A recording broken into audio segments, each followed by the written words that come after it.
everybody. Welcome back to another episode of the Autistic Voice Project. I'm Matt Lowry, coming at you from Kentucky, I'm Dr. Erin Finley coming at you from Napa, California. and tonight we have a very special guest who is joining us from. Where are you coming from? Texas. Texas. Oh Yeah. man, no, that's a tough place these days. So we Mm. have Tiffany Hammond from Fidgets and Fries and A Day with No Words, and we are going to be talking about all kinds of neat stuff tonight. So yeah, I hear that you took Tylenol then, huh? Is that where it all came from? It could have. It could have. Could have been. Yeah, Could have I been I, haven't that. I, asked my mom if she took Tylenol. I, I haven't even. I needed to top off the autism earlier today in order to, Mm. get through all of the stuff. I had some trains to count, so I needed to Yeah, level up a little bit. So, nice, nice. yeah. Excellent. We did a special episode and recorded it a while back to talk about all this madness. Tell us about your opinions on it because on Fidgets and Fries, that is your platform. Okay. You have been going into a lot of detail about things. Tell us about all this because I, our dear listener, I am Mm-hmm. assuming that they come at this from a perspective where they realize that every time we mention the Tylenol, it's tongue in cheek because we are joking at the expense of people who are incredibly ignorant and blaming a very complex neuronal processes on something absurd. But who knows? There might be somebody tuning in from the outside that says, "Oh yes, I want to learn more about Tylenol." The, this is not the right place for that. But tell us about this. What is your take on all this? I know the first thing was like I remember. I don't know if it was like last week or a week and a half ago or something. I remember writing something about not giving all of my energy to like responding to anything that this administration was doing because I felt like I was Yeah. giving so much of it to like what they were doing every day. It was like something like new and something ridiculous, Oh and my they God, there's so much. yeah, The it was bizarre chaos. exactly, and they were like just topping it and topping it. So I was like, okay, and I was good for like 10 days or so, and, and Yeah, that then lasted. do it Yeah. again, and it was just like it was so interesting because you knew what they were going to announce before they announced it. Like you could hear like whispers about it, or I don't want to say they were rumors because they kind of like hinted at it, Mm-hmm. a few months ago or whatever. But just to see them like like get up on a press conference and just put it out there, just like and how they presented it and what they said and how they I don't want to say they misinterpreted the science. It just feels because it feels Because so that more would mean that there's deliberate. some interpretation there at all. Yeah, Right. it feels really like calculated and deliberate Yeah. with Oh yeah. Yeah. what they're like Totally doing. agree with that. And so it was just one, it was outlandish to make the claim that we're gonna find the cause of autism by September, or and we're gonna Yeah. have like that was outlandish to begin with. And I think as it started to approach that like deadline, it was just like that was also let me hold and go and grab onto something like just real quick. And I think that also played like a role too. It was like, oh, here we have these little claims right here, and okay, let's go and say this, and then oh, we have these cases of you know children taking Leucovorin. I don't know if I said that right. Well, But he can't say acetaminophen, so okay, we're okay, on good. equal ground. Yeah. No, we're good. I don't know. I don't know how to Yeah. pronounce any of these things. I can't even pronounce my own meds that I take. So You know what I can pronounce though? Release the goddamn Epstein Yeah. files. Yeah. Anyways, Yeah. yeah, go on. seriously, I like I can Yeah. pronounce that. where those like but it's just I didn't want to write anything about it because I felt like everybody else was like they were gonna have like it was gonna be like a lot of um shares about it, videos about it, chats about it. Um, but then as like I started reading everybody's stuff, and I'm not saying like that I felt like they put out good things and stuff, but I was like, it didn't really like, or maybe I was just, my timeline was different. But Because the Carefully algorithm cultivated. never shapes what we they see. never show you the good Yeah. stuff, Everybody shared good things. They just didn't Right. approach it in the way that I thought it should have been approached or it could be approached. So I was like, dang, I guess I gotta write something. And or being in these, because I'm still, and I mentioned this yesterday when I did a live, a virtual talk. I'm still in like quote unquote severe autism groups. I'm still in non-verbal autism groups, the groups that I've signed up with when my kid was diagnosed at like age of 2 or something. Yeah, Like, I'm still because your in son is those. non-speaking. Yeah, I'm still in those groups. But I don't post anymore. I haven't posted in like decade or more.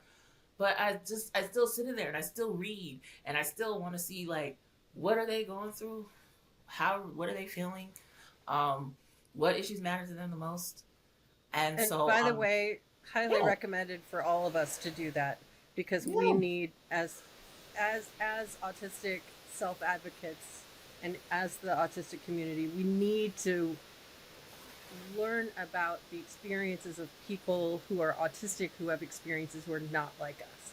Sorry, I didn't mean to. Oh no, interrupt. you're good. That was a good point. I want to do that. Like I'm trying to like see, where everybody's like coming from. So I just sit and I read and I watch and I listen. And I think it was probably the 8th or 9th post that I seen that was a parent asking, how much dose should I give of my kid of this the Corvarin? What are the side effects that y'all have seen? What is it? And I'm like, oh God. Then I seen other posts, and I'm on my personal Facebook page and I'm just scrolling and I see some of my friends on there or people I've met along the way, like showing pictures of them throwing out all their Tylenol, and I'm just like, you're not pregnant. Like, you're not even getting pregnant soon. Your kids are older than mine.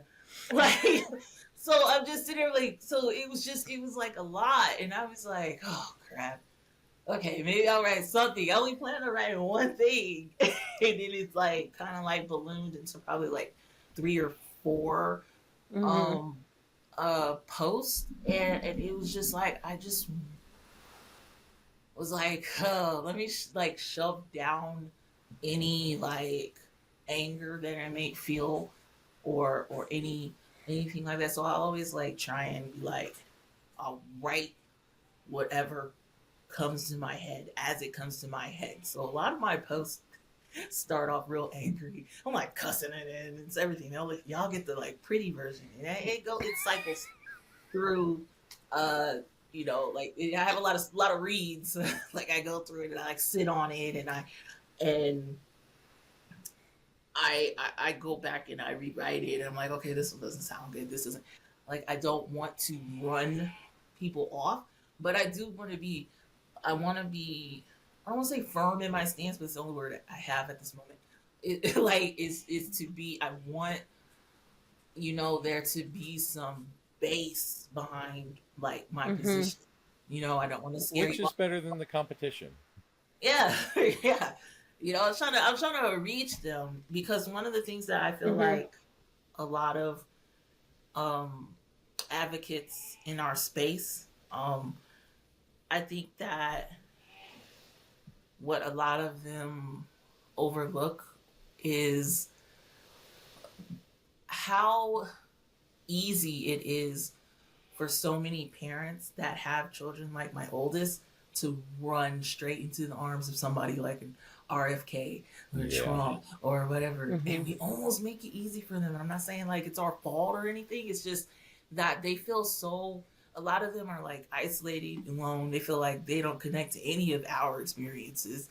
They're thinking, well, you know, your child's not quite like mine, and I'm going through this, and I'm experiencing this, and I don't have help in this way, and you know, and I get it. Like I definitely understand the lack of resources in living in areas where you don't have any uh care, any like we've lived in areas where there was nothing Yeah. like for miles and miles and miles. And I'm in Texas. So like that's ours. Like I we've had to drive 5 hours just for my kids to go to dental appointments. And and, Mm. Yeah. and, and so it's we I understand that, but a lot of times they they are pushed so far into like this isolation, and then like first I'm in those groups still, but I'm in other groups as well. So many parents are just in those groups, so they're Yeah. not talking to Yeah. anybody else. They're not, getting a lot of, different, like diverse perspectives and experiences and stuff. They're just in those groups. And so anytime somebody pops up and they even mention autism that seems similar to their kids, they latch onto that. It doesn't even matter what's said. Like so they're like so many of those posts, it was like, well, at least they're mentioning autism. And I was like, and y'all are like thinking that's progress. So they're equating that with Yeah. progress. And I'm like, just because they mentioned it, but Yeah. they're Hmm. slashing your kids' Medicaid, and they're And that's, well, yeah. Right. And this is the thing that for the past several months, I expected Kennedy to go after vaccines because he is notoriously Yeah. anti-vaccine. But just a few, maybe a month ago, somebody asked him, "Would you nominate Donald Trump for a Nobel Peace Prize for Project Warp Speed or Operation Warp Speed for the COVID vaccine?"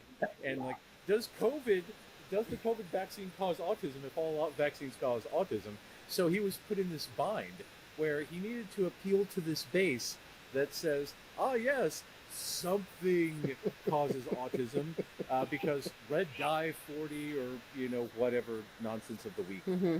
And he Hmm. couldn't do that anymore because Trump really wants a Nobel Prize because Obama got one. So he couldn't do vaccines anymore, and he had to go for whatever else was there.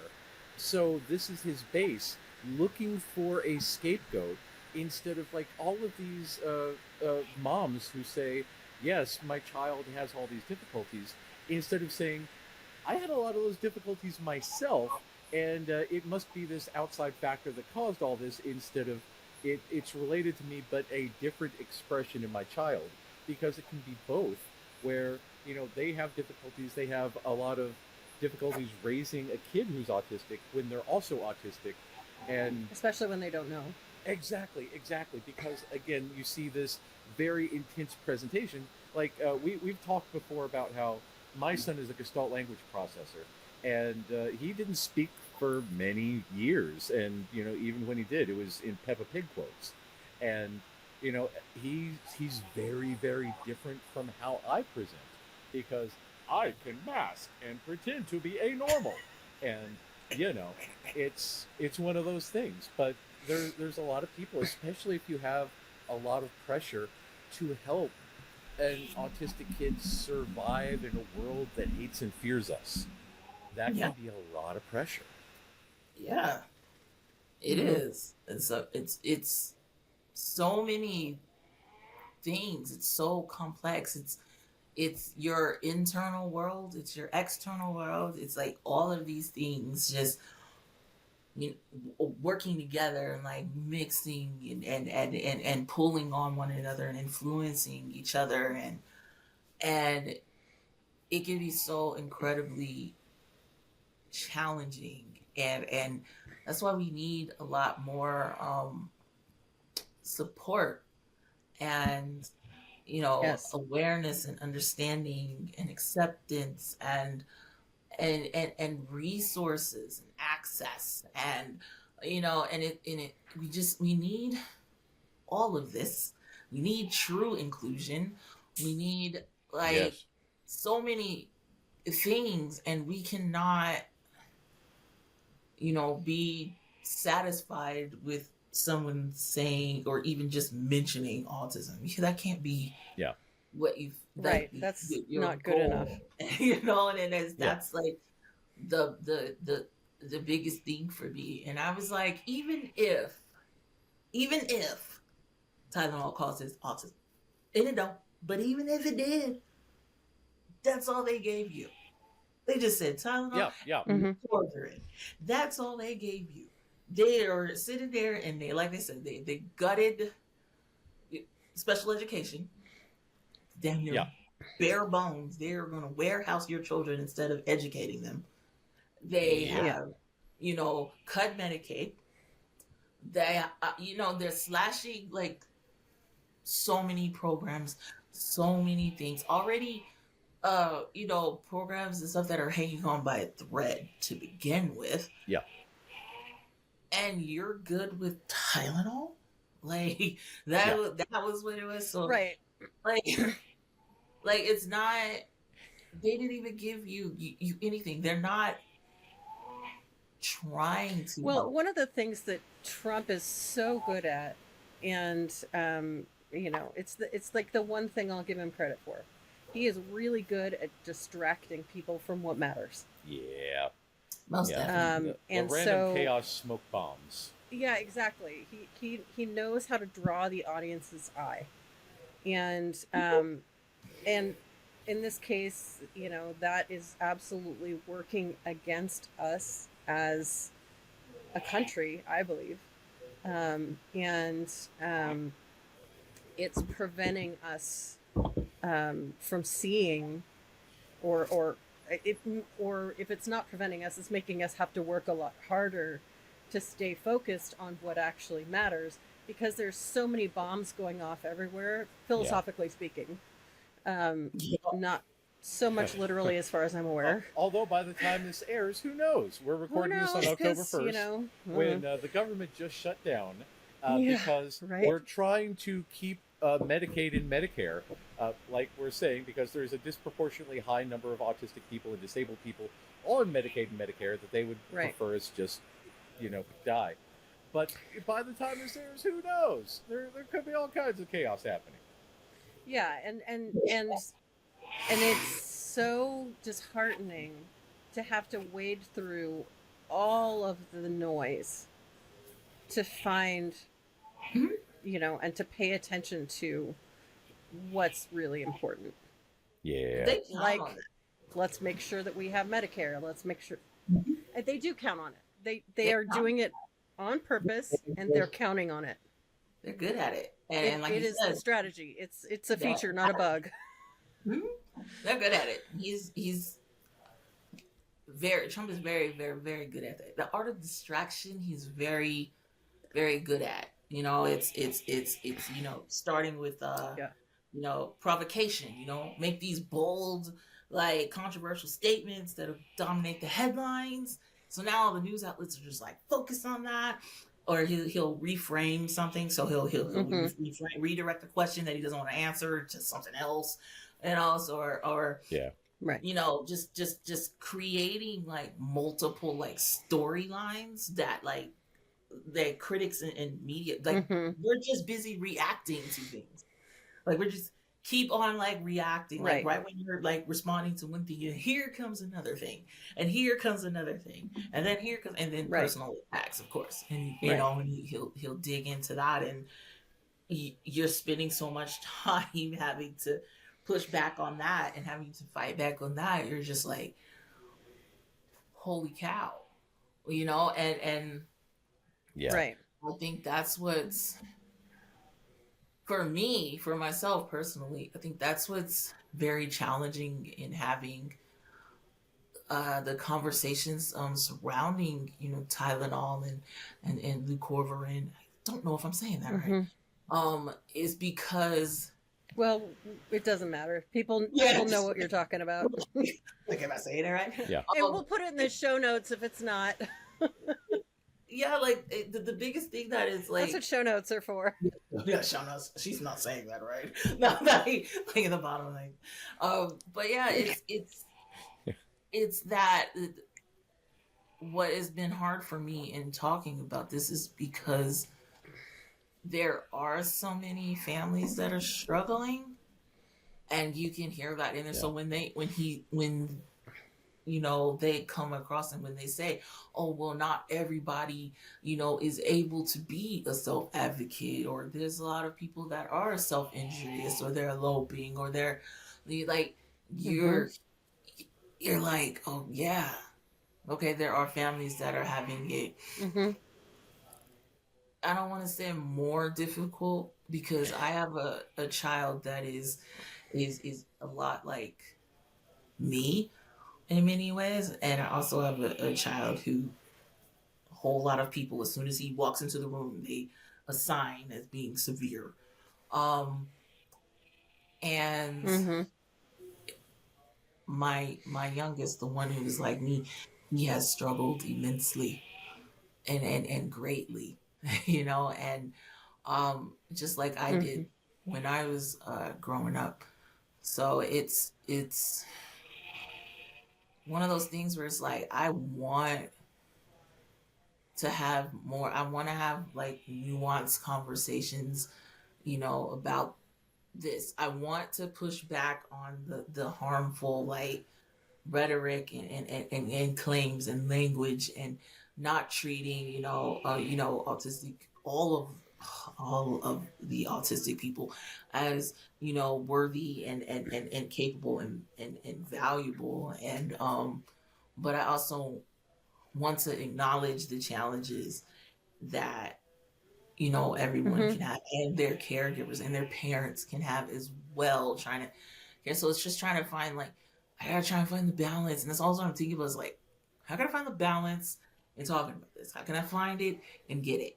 And be able to Mm-hmm. acknowledge that, okay, your your experience, your path, your journey has been incredibly challenging and incredibly difficult. And I want to be able to say that I understand that and I get it. And can we have a real conversation about how we can better support you and your loved one, Yeah. Yes. Yes. without, dehumanizing them? Because I think that's one of the most frustrating things in advocacy Yeah. is this belief that if we talk about people and our experiences in the most humanizing and types of ways, that's going to get us care, and that's going to get us support, and that's going to and Mm-hmm. it doesn't work that way. So you like categorizing your child as destroyers of lives, and never going to Yes. be able to do this or that, or and that doesn't inspire people that don't understand much about autism to want to help you now. You just kind of scared Yeah. them. Right. But then you also Yeah. kind of put this Right. idea in your head, well, what's the point in educating them if they'll never learn? And what's the Well, point and I in think a getting lot of this? times, Oh, I'm sorry. Yeah. it, I was. Yeah. sorry. I think a lot of times too, what happens is um, the parents of kids who are really struggling and who don't know how to help and support their kids, they they are so scared, and then they describe things in really strong terms to try to evoke care. But instead, what happens is exactly what you're talking about. The kids get dehumanized, and there becomes this schism between who the person is, who the kid is, and like this condition that is taking away your kid, or whatever that Autism Speaks advertisement was forever ago. And instead of the parents getting the support that they need, so that they're not scared of their kid Yeah. or what their kid is doing, or because they're struggling to understand and they just don't get it, right? And, And it's like, can we help support you can we help support your kid as a social structure around them so that nobody has to be scared and that your kid is just different and that's okay. Yeah, and this is the thing that we are talking about earlier about the commodification of suffering, Oh yeah. because we live in a very interesting world where you have there's this belief, and again, it's rooted in puritanical traditions of yes, our religious figurehead suffered, so therefore everyone must suffer because that is the way to righteousness via suffering. So you have to suffer a socially acceptable amount in order to be acknowledged as worthy of support, worthy of acknowledgement, worthy of anything. So And if you're also in a socially acceptable way, not just amount, yes, but yes, socially because you can't acceptable suffer in way. a socially unacceptable way. Because if Right. you suffer with, like, I don't know, a drug problem, then oh Right. my, no, that's the wrong kind of suffering. You can't do that because we can't help you at all. We Morals. don't want to help that. You Mhm. have to suffer in a very pleasant way with a very pleasant smile on your face, preferably very symmetrical, preferably like I don't know, like a Make a Wish kid who has cancer or something. That is a Right. socially acceptable way of suffering, and they say, "Oh yes, let us grant the wish." But if the kid, becomes 19 or so, that no longer quite as socially appealing, they just left to their own devices. And this is the thing, like with autism, because if you're able to say, "Ah, yes, this is a way that my child is suffering," or "This is the way that I'm suffering," or because if you're quote unquote capable of masking, you could just pull yourself up by bootstraps and Mhm. just suffer Yeah. through it. And why can't you just not take Tylenol during pregnancy and suffer a little Suffer bit through the more? pain. Because it's your decision to not suffer that has plagued you with the tism. I say very sarcastically in the event that an AI transcription puts this out there and thinks that I am being literal with any of this. But that's the bizarre thing about this, because this meritocracy of suffering, I don't understand it. Because if we just had a more humane approach to everyone has needs, we have near infinite resources available to the world. It's just very selectively directed, and we Yeah. could take care of human beings on a human level, but here we are. Yeah, that yeah was a good way to put it. That would be great. Yeah, I remember I wrote it was probably Substack. Well, I remember writing something that was uh awareness awareness doesn't demand suffering as proof, Yes, and it was yes, like, you know, it was like pointing out that awareness itself is already whole, right? It doesn't, need hardship to validate its existence. Like, it's the awareness is primary. It's there before you experience something. It's there during. It's there after. Um, and it's incidental. It can act as a teacher, but it's not a gatekeeper. If yeah, that makes sense, and Hmm. and presence without pain. So joy, beauty, um, laughter, stillness, they're all equally valid doorways into awareness. Like, we don't have to just sit in, a pocket of suffering. yeah, But suffering Right. is also something that humans experience. We do all experience it, and that, unfortunately is a part of being human. That we are Right. going to struggle with every single Right. person, regardless of neurotype and regardless, of, our circumstances. And we're all going to know a struggle of some kind. It's just we don't have to live in that that pocket and in that space, and we definitely don't have to define other human beings by their struggles and stuff, because they like I said earlier, it does not inspire people to act and Yeah. to move. Right. And for some reason we think that it does. If I tell you, that my my child, or my loved one, or someone, they have the mind of a 2-year-old, and they're 30, and they can't do this or do that, and I can't do anything, and I can't go anywhere, and they're just very hard, and they're very challenging, and they're very difficult, and you're telling this to a room full of people who don't know anything about uh, about autism or whatever disability that you're talking about, and you're wanting them to care more, Yeah. and over the Mm-hmm. years I've learned that people require more, and they want Yeah. more Yeah. than you telling them all of the ways that not only they're suffering but you're suffering, and people are more inspired to act when they feel like they're being part of a solution, or a part of something that is moving towards a goal. And like a lot of times we don't think about that um Yeah.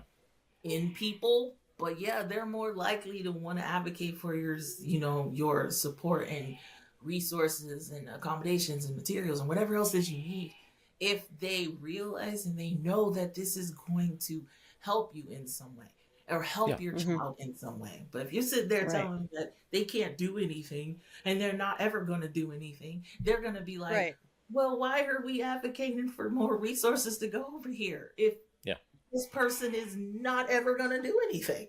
Yeah, and it's like that whole RFK when he first came into it, like they'll never play baseball or pay taxes, Yeah. and it's Wow. very I very want my tax money back. yeah, it's very dehumanizing, and this is the Yeah. thing about like inclusion and making autistic people of all abilities part of a community, because when you see the spark of humanity in someone, you value them instead of just saying, oh, well, they certainly are a bummer, are they not?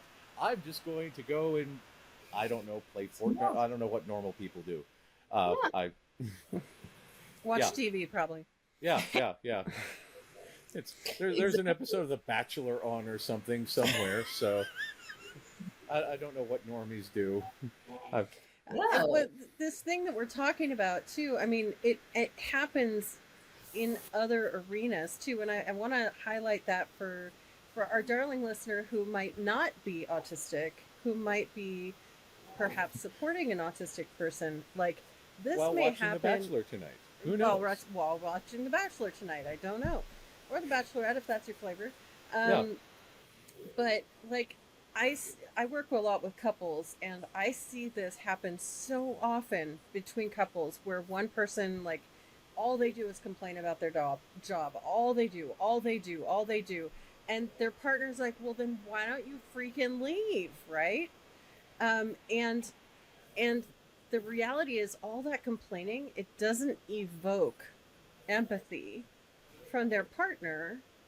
It just makes the partner more and more frustrated. So like that's another example of this same thing at work. Yeah. So in case you, our darling listener who is not autistic, is not sure if this thing is a thing, it's a thing. And you've probably seen it in your own life. And So if you anyways. want, we can send you Tylenol so you can better enjoy the chicken nuggets Also, with us. you could upgrade, yeah. Yeah. And this is the thing about like the social media and the constant outrage that social media generates, because it generates this perpetual outrage without the desire for change of the system, because people are constantly outraged that things happen and that things exist without any means, plan, or drive in order to make things better, without Because the there's awareness no of how. connection. Exactly. It's just, I can't believe that the stories about, oh, there's litter boxes in classrooms. I'm very angry about that. It's generated specifically to cause Right. the outrage. And Right. I think that this is part of the whole smokescreen and the distraction stuff, because I, I would really hope that anybody would realize that this whole Tylenol thing is just a sham, but it provides a very convenient outlet for the outrage without going into why aren't we doing more for Medicaid, Medicare, healthcare in general, reimbursing services that really matter, doing community things, building community, seeing people as human beings, see and appreciating differences, doing the whole equity thing, because they're very much trying to gut all of these inclusivity things that society's built up over the decades, and this is a very convenient smokescreen from all of it. Yeah, you had a lot of very Yeah, good exactly. points. It's a it's like I think that's one of the things that like I learned from I guess like the very beginning when I first came online and I started like advocating like doing like online everything. I think I was settling into this pattern of sharing like everybody else did. So everything was like so academic, and you got your graphs and your charts and your little slogans and your cute graphics and all these other things. And I was like, ooh, I was doing that for a while, but it wasn't me. But I was doing it, but eventually it was just like I learned that stories are the best teachers, and I just need a way to like connect with just like a sliver of somebody, and their experience, and we could go somewhere. We can make something happen if I could do that. Um, so Hmm. one of the more challenging things that I have with some parents is that they take I don't want to say they take the easy route, but it is easy. Like if you just go throughout your day and you just describe what your kid does the whole day, and then you just share it online. And I was like, that was pretty easy. That's you just wrote that, you're like, oh, my kid did this, and he poop smeared, and he did this and he did that, and just a play by play, like that was easy. Um, and I was like, I'll never choose the easy route to share. I'll choose the harder route to share. Like sharing, my kids as these whole human beings that, you know, are deserving of respect and dignity and support. Um, and so when I I used to when I did comment in groups and and go and talk to like parents on their pages and stuff, I was like, okay, so we went through this entire post and all of these things that is wrong, and um I don't want to say they complained about, but it was wrong, and it was a struggle, and it was complicated. And I'm like, so what is it that you feel that you need? What will help you get through Yeah. this? What Yeah. will Right. what kind of support do you feel that if you had would make this day a bit easier for you and for your child? And it's almost like Hmm. nobody's ever asked you that before. And then once Yeah. they sit and they think about it and they write out all these words, like of what it is that they needed. And so I was like, that's the words you use when you go and Yeah. you talk about, you know, this challenging day. You don't start with autism one today. That's like one of the ones that the big ones, and Yeah. like just use these words, all of these words, and I would used to say that to parents who would just be like, oh, my child is low functioning, and I'm like, well, why would you say that? How about you tell Yeah. me about your son in without using this word. What is he like? What is he not Right. like? What Right. is it? And then I'm like, you or or better yet, define what you think or what you're telling me that this means, and like what low functioning to you means. And I guarantee you, and I'm telling you, and I kid you not, like 9 times out of 10, they talked about their child so much better than they did when they just gave you 2 words. I was like, why did you use these words? Like this Yeah, exactly. better. Like it was like so Right. much better. They would like explain like any the struggles that they were having. It explained, how they moved from one place to another, how their transitions weren't the best, and how they did. Where'd you Mm-hmm. use these words? Like, so I'm like, Right. They're y'all so have much more meaningful. that's what I'm saying. Like, y'all have And the vocabulary. Like, let's use it. and this is Yeah. the big difference because we tend to be the bottom up processors versus the Allistics who are the top down processors. We tend to see all these individual things and say, yes, we had an issue with this. This was good. This was rough. Didn't want to do this at all. All of these things, and it's a much more nuanced take on all of this stuff versus what a burden that was. And it's so easy to use that top down approach to dehumanize and to just distill things down to autism won today, and instead of saying, yeah, today was a complicated day because my child is a complicated human being who does complicated human being things. And by the And way, I'm complicated too, and sometimes my complication clashes with my child's complications. yeah, yeah, exactly. Yeah, All the time. I love my son to death. Sometimes he likes to stand behind me and talk very loudly. I have to wear headphones. I love him. I have to have my own accommodations because I've got the sensory stuff going on. Sometimes he will be like, I choose not to eat today. And I'm like, child, CPS will arrest me and you might die. Please eat something. No, I choose not to eat. And then we must battle.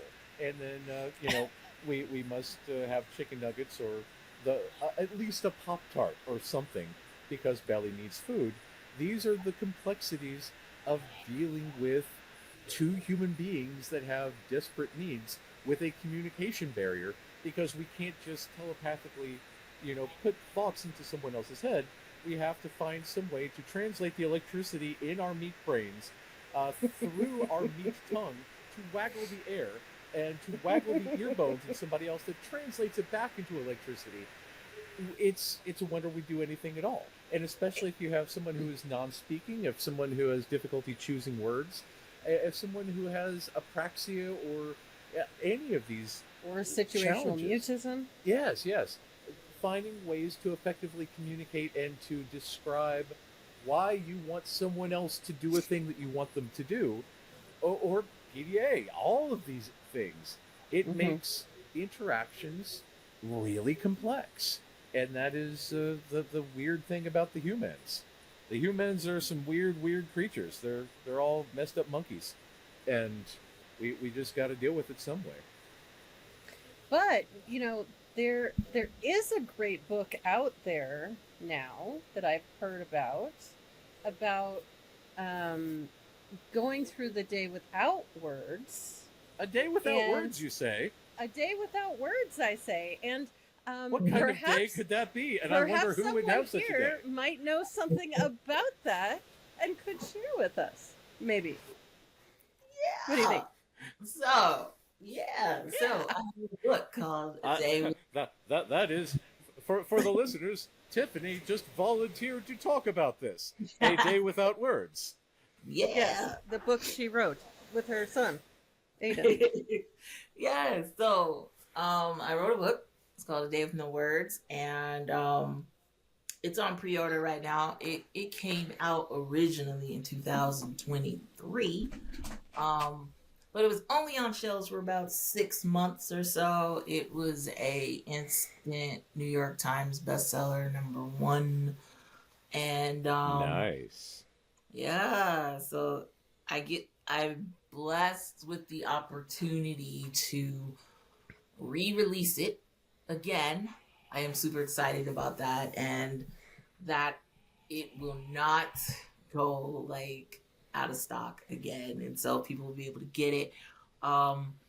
it's a book about the bond that I have with my son, um, and that I wanted to try to understand him and his world a little bit better. So these are days that, you know, my family communicates as he communicates, and he uses a tablet. And I had to build my way up to using it just as he did. Um, but yeah, we go out in the community. I don't talk to anyone. I use a tablet just as he does. I used to type the stuff, but then I was like, okay, if I want to go like fully into it, he's using only the pictures, so I want to use the pictures too. So it was just me using the images, the icons, and I learned so much on those days. I learned much about myself. I learned a lot about my son, and those are days we just kept doing, and we still do them to this day. Um, yeah, and I'm excited about it coming out, and it's super Yeah. cool. So if you don't have it, please get it. Esther, I would love When that. will it be re-released, and where will it be released, and can we put a link in the show notes? Yeah, so you could go to adaywithnowords.com, and I have a link that will take you to multiple different retailers, so you can choose your favorite one. Um, there also will be a audio book, and that's on pre-order right now as well. Woohoo! I Uh, was just about to ask that. yes, and I think I shared a snippet of it on social media of how it sounds, and it's so awesome. Um, Nice. there's also ebook as well, and all of those are going to come out the same day, same time. Um, and yeah, davenorwords.com.